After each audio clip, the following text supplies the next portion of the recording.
Now, I want you to cast your mind back a decade, 10 years since Nelson Mandela left us. Now, an exhibition titled Nelson Mandela is Dead, reflecting on the first decade without the country's founding president. It's curated by the Nelson Mandela Foundation as a space to really acknowledge and process all the grief over those years. Hosted, of course, by the Nelson Mandela Centre of Memory here in Houghton, down the road from us, in collaboration with the Forge and Stellenbosch University. So why is it so important? Well, it's always a pleasure to have Kneo Mokgopa from the foundation making time for us this morning. And Kneo, and good to have you with us as well. And 10 years ago, you and I were just talking off air. I had to cast my mind back when I saw this yesterday.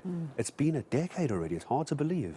It really has. I remember in 2013, I was in varsity and I was actually at home with my mother. And she walked in the room early that morning on the 5th of December and she said, "Urisile," which means he's left us. And immediately in that moment, I knew exactly who she was talking about. And it's been very personal for many people. So tell me about this exhibition, Nelson Mandela is Dead. If you don't know the context, it can come across a bit crass, a bit on the nose. Very. It's certainly attention-grabbing. What's it about?